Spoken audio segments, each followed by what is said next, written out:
علمی شخصیت، پیر طریقت، رہبر شریعت حضرت علامہ قبلہ پیر سید غلام رسول اویسی دعوت برکاتہم العالیہ، درگاہ عالیہ اویسیہ علی پور ضلع گجرانوالہ سے مخاطب ہوں کہ وہ آئیں اپنے خیالات کا اظہار فرمائیں۔ نعرہ تکبیر، نعرہ رسالت، نعرہ خلافت، نعرہ حیدری، خانقاہ عالیہ قادریہ بھنڈمی شریف، حضرت مرشد کریم۔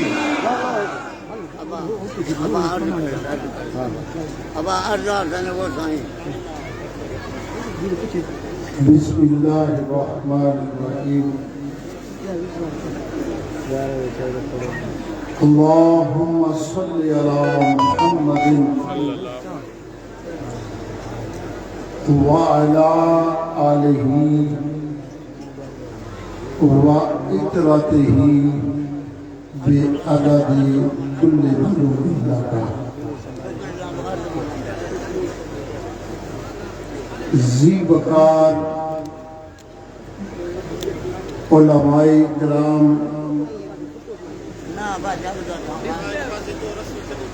پیران طریقت، جملہ سامعین حاضرین،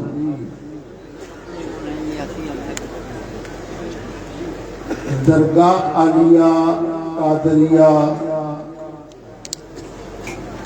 برچولی شریف، جو ایسے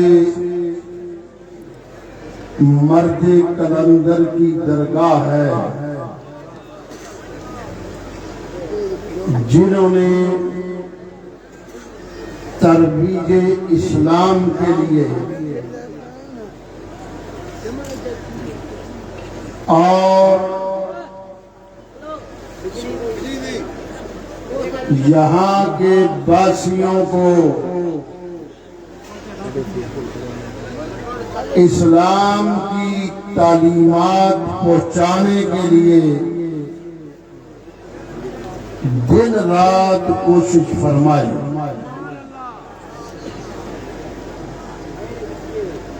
اور جن کی محبتوں کی وجہ سے کثیر تعداد میں غیر مسلم حلقہ بگوش اسلام ہوئے، اس درگاہ عالیہ کے سجادہ نشین پیر طریقت، امیر شریعت، واقف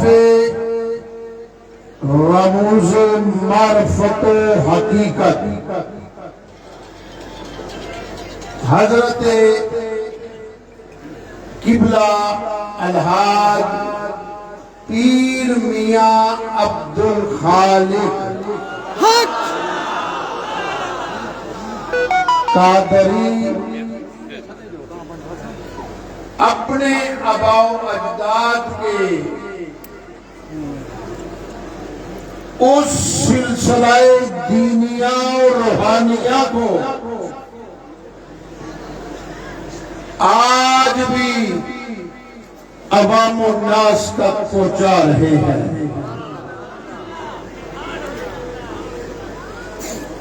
ان کے آباء و اجداد کی دینی خدمات کا ذکر کیا جائے یا روحانی خدمات کا ذکر کیا جائے، مذہبی خدمات کا ذکر کیا جائے، تو آستانہ عالیہ برچولی شریف کی درگاہ اور ان کے بزرگوں کی خدمات اس وقت بھی سنہرے حروف سے لکھی گئی۔ ان بزرگان دین میں سے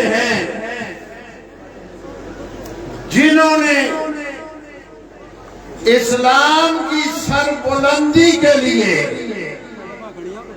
مقام مصطفیٰ صلی اللہ علیہ وسلم کے تحفظ کے لیے ناموس رسالت کے لیے دن رات کوشش فرما کے آج جن گھروں سے رام رام کی آواز آتی تھی آج ان گھروں سے محمد الرسول اللہ کی آواز سبحان اللہ ماشاءاللہ ماشاءاللہ. اور وہ سلسلہ روایتی آستانوں کی طرح کہ بزرگ کر گئے ختم نہیں ہوا آج تک اسلاف کی ان اقدار کو زندہ رکھتے ہوئے حضرت پیر میاں عبد الخالق قادری اس روحانیت کے سفر پر گامزن اور مخلوق خدا کو راہ ہدایت راہ محبت اور راہ الفت دکھا بھی رہے ہیں اس پر چلا بھی رہے ہیں. حضرات محترم یہ سلسلہ طریقت کوئی آج کی بات نہیں ہے. طریقت کا سلسلہ جو سیدنا ابو بکر صدیق رضی اللہ تعالی عنہ نے آداب طریقت سکھا کر کائنات میں رائج کیا میاں عبد الخالق اس کے امین بن کر آج بھی اس سلسلے کو چلا رہے. پیر اور مرید کا جو تعلق ہے جو محبت و حکومت کا رشتہ ہے اس کا سبق کائنات میں سب سے پہلے سیدنا ابو بکر صدیق رضی اللہ تعالی عنہ اور سیدنا علی المرتضی شیر خدا سلاسل طریقت ان دو حضرات میں ملتے ہیں. جس طرح دیا ابو بکر ایسا مرید بنا کہ کائنات میں ایسا کوئی مرید نہیں ہے. عرض کی یا رسول اللہ میری 3 خواہشات ہیں.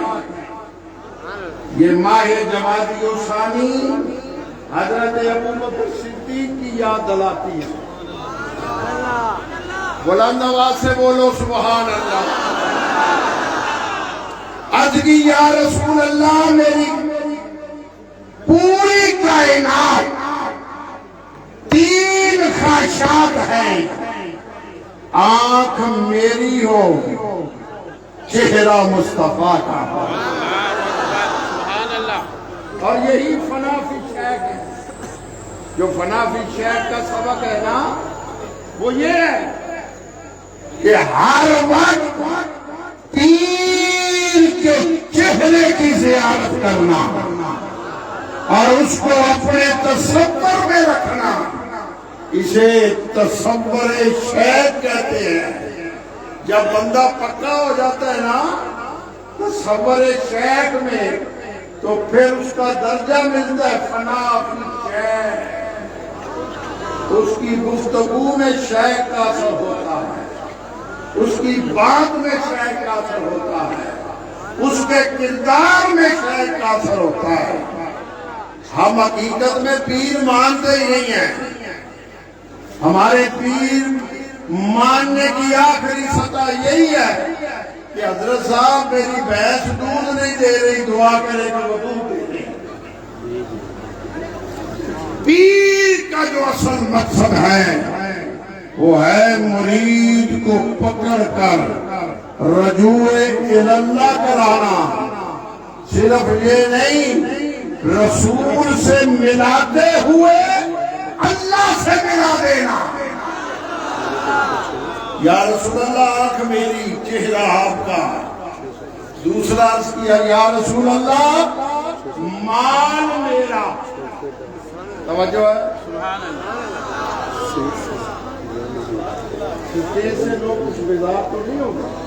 سبحان اللہ، مال میرا اور حکم میرے آقا میرے پیر محمد الرسول اللہ۔ سبحان اللہ، سبحان اللہ، اولاد میری اور تابع مصطفیٰ کی۔ سبحان اللہ، بس میں نے تین چیزیں مانگی ہیں۔ اور یاروں پھر کیا ہے؟ آنکھ ابو بکر کی، چہرہ والضحیٰ کا۔ کیا سن رہے ہو؟ اصحابی رسول فرماتے ہیں جب ہم ابو بکر صدیق کے حجرہ کے آگے سے سحری کے ٹائم گزرتے نا تو ہمیں گوشت کے پکنے کی خوشبو آتی۔ ہم نے بعد از نماز فجر رسول اللہ کی بارگاہ میں عرض کی یا رسول اللہ یہ بابا سارا دن جو چادر لے کے تیری بارگاہ میں بیٹھا رہتا ہے تو رات کو گوشت پکا پکا کے کھاتا ہے، غیب کی خبریں جاننے والا رسول۔ سبحان اللہ، تڑپ جاؤ یار اس جملے پر۔ رسالت عظمت مصطفیٰ، غیب کی خبر جاننے والا رسول۔ سبحان اللہ، یہ نہیں کہا کہ میں کہتا ہوں، فرمایا یہ تیرے دوست ابو بکر کیا کہتے ہیں؟ اللہ، چشم نم، آنکھوں میں آنسو، جسم پہ کپ کپاہٹ۔ توجہ ہے؟ جی جی، ادگی سونا میرا راز تھا، آج آپ کے حکم پہ کھولتا ہوں۔ نماز عشاء ادا کر کے حکم ہوتا ہے اپنے گھروں کو جاؤ، مسجد سے نکلنے والا آخری بندہ، سن رہے ہو؟ آخری بندہ۔ آج تو ہم سنتیں بھی نہیں پڑھتے، یہ جلدی ہوتی ہے کہ دعا گھر جا کے مانگنے کی۔ آخری بندہ ابو بکر صدیق ہوتا ہے۔ توجہ ہے؟ قبلہ رات نیند نہیں آتی، کروٹیں بدلتا ہوں۔ توجہ ہے؟ کروٹیں بدلتا ہوں تیری محبت میں، تیرے پیار اور الفت میں، تیرے دیدار کے لیے مچلتا ہوں، تڑپتا ہوں۔ جب مجھ سے سیاہ نہیں نہ جاتا، میں سہ نہیں سکتا، تو میرا دل تیری محبت و عشق میں جلنا شروع کر دیتا۔ لوگ سمجھتے ہیں گوشت پکا کے کھاتا جی۔ دوسرا فرمایا اولاد میری، نوکر تیری۔ حضرت عبد الرحمن بن ابی بکر صدیق عرض کی بابا وہ بدر کا ذرا منظر یاد کرو کہ جب آپ کی گردن میری تلوار کے سائے میں تھی، میں نے باپ سمجھ کے چھوڑ دیا۔ آپ نے فرمایا وہ تو تھا، خدا کی قسم تو مصطفیٰ کا مخالف بن کے آیا تھا۔ اگر تو میری تلوار کی زد میں ہوتا تو میں اپنے بیٹے کا سر قلم کر دیتا، جو مصطفیٰ کا نہیں وہ ہمارا۔ سبحان اللہ، سبحان اللہ، سبحان اللہ، واو۔ تیسرا کیا عرض کیا؟ مال میرا حکم تیرا اور حکم آپ کا۔ سبحان اللہ، رسول اللہ نے کیا فرمایا؟ لاؤ بھائی مجاہدین کی خدمت کرو۔ سن رہے ہو؟ سبحان اللہ، کوئی آدھا لے کے آیا، کوئی چوتھا حصہ لے کے آیا، کوئی 5واں، کوئی 10واں۔ توجہ ہے؟ جی جی، اس مرد خدا نے سارا اکٹھا کیا، واہ واہ بعد میں دیکھا کہ گلے میں پوشاک ہے وہ بھی اتار دی سبحان اللہ اور ٹاٹ کا لباس پہن لیا۔ اللہ اکبر اب مجھے بتاؤ کائنات میں ایسا مرید بھی کوئی نہیں اور محمد جیسا پیر بھی بے شک بے شک جس کو خیرات ملی ہے اسی درے اقدس سے ملی ہے۔ بے شک سبحان اللہ سبحان باقی جو آج کل ایک سٹنٹ کر رہے ہیں، کبھی اہل البیت کو اصحاب کے مقابلے میں، کبھی اصحاب کو اہل بیت کے مقابلے میں، یار یہ دین میں دو چیپٹر ہی الگ ہے۔ توجہ ہے یہاں پہ جو ان کا موازنہ ہے نا وہ موازنہ نہیں ہو سکتا۔ اصحاب اصحاب ہے، اہل البیت ہے، سبحان اللہ اور ہمارا عقیدہ کیا ہے؟ ہم ان کی بھی عزت و احترام کرتے ہیں، ہم ان کی بھی عزت و احترام۔ بے شک ماشاء اللہ سبحان اللہ